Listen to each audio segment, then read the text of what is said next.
magkakaroon ng masamang epekto yung Dengvaxia. But I am very, very, very sorry.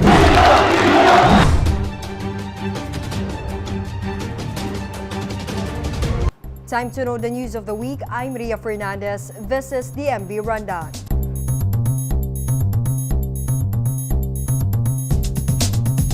Residents in northern Luzon gear up for the brunt of Typhoon Ompong. Ompong is expected to make a landfall in the region this weekend. But as early as now, heavy rain, strong winds, and rough seas are already felt in some parts of Luzon. Some classes were already suspended days ago ahead of the wrath of the storm.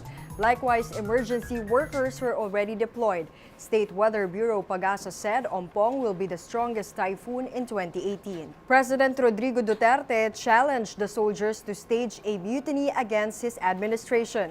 The president said this during his one-on-one interview with Chief Presidential Legal Counsel Salvador Panelo Tuesday. Mr. Duterte addressed those soldiers who doubted his leadership to go with the embattled Senator Antonio Trillanes IV. Pero kung tingnan ninyo, mga sundalo, na mas mabuti si Trillanes pati si Aquino, please kindly go to them and stage whatever you want to do. Pakita mo sa buong Pilipinas na kaya ninyo. Mr. Duterte earlier warned about efforts to overthrow his government, claiming the opposition and communist rebels as masterminds.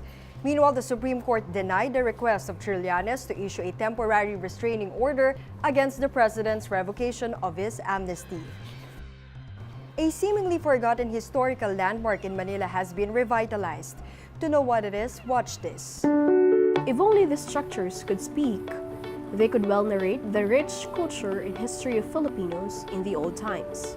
This is Liwasang Bonifacio, a 700 square meter park that houses the monument of hero Andres Bonifacio. During the Spanish colonization, the exact spot served as fortress guarding the Pasig River. In recent times, it became among favorite freedom parks of protesters. But times have changed, so the park's beauty has faded. Ay, napakagandang lugar nito. Kasi nung maliliit kami, dinadala pa kami ng mga magulang namin dito kami namamasyal. Talagang napakaganda nito. Ewan ko lang kung bakit man nagkaganito na Liwasang Bonifacio. The Light Rail Manila Corporation, maintenance provider and operator of LRT-1, led a cleanup drive to restore the historical landmark. LRT line sa lang Manila, no? So, what we're thinking of is using the LRT1 in Manila. You can go and visit the different tourist spots on weekends and go with your family and friends. Make it a very comfortable journey, and at the same time learn again and rediscover and look at what old monuments are. Grade 8 student Carlota Celestra volunteered in the activity. Nakaka-relief po kasi kahit sa ganitong bagay po, nakakatulong po ako na makip up pa po yung history na binigay nila dito. Para kahit sa maliit na bagay po, mapanatili pa po natin yung mga traditional na binahagi po sa atin ng mga ninuna. Isang pamana rin ito sa atin ng ating mga ninino. Kaya kailangan mapanatili natin yung kalinisan sa kabayan. Aiming to regain the lost pride and glory of the capital city, the Manila government targets to resuscitate next the Cartilla ng Katipunan Shrine and its adjacent wall for martial law victims. This is Hannah Tabias for the MB Rundown. The Commission on Elections resumed the voter registration in malls except in those shopping buildings owned by government officials and their relatives up to the 4th degree of consanguinity or affinity. COMELEC Resolution number 10417 also prohibits the use of structures of political and religious organizations for satellite registration. Meanwhile, the poll body reset the filing of certificates of candidacy for the May 2019 elections. From the original October 1 to 5, the filing period will now start on October 11 until October 17, excluding weekends from 8 a.m. to 5 p.m. The move came after both chambers of the Congress called for its postponement. 17 years after the September 11 bombing of the World Trade Center in the United States, will it still be possible to identify the remains of the victims? Hannah Tabios reports. 17 years after the 9/11 bombing made world headlines, a New York-based laboratory team is still working to identify the remains of 1,100 victims, the remaining fraction of the 2,753 people who died. With the help of technology, the bone fragments found at the wreckage of the Twin Towers were mixed in two chemical products to expose and extract the DNA samples.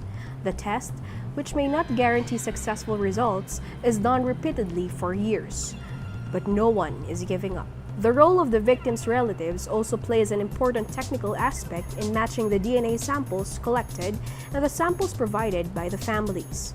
According to Desire, one of the original members of the forensic team in Manhattan, some members of the expert lab were just elementary or grade school students during the 9/11. Identificate when you're notified, it brings you back to that day, just the horrific way that they died. But it also gives you some solace that you're able to give your loved one a proper burial. This is Hannah Tabius for the MB Rundown.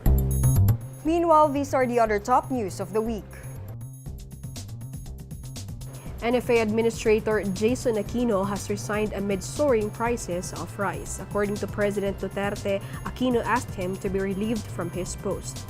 The peso exchange rate to US dollar closed at 54 pesos and 13 centavos Wednesday. This is the lowest in almost 12 years. And Naomi Osaka won her first Grand Slam title, beating her idol American professional tennis player Serena Williams in the US Open final. The game, however, became controversial after Williams clashed with umpire Carlos Ramos. Let's take a quick recap of the MB Rundown for today, September 14. Typhoon Ompong smashes northern Luzon. President Duterte challenges soldiers to stage a mutiny against his administration. A cleanup drive is done to revive Manila's historical Liwasang Bonifacio. COMELEC resumes voter registration in malls, and a New York-based lab is still identifying the remains of 9/11 victims after 17 years. And that's the MB Rundown. I'm Ria Fernandez.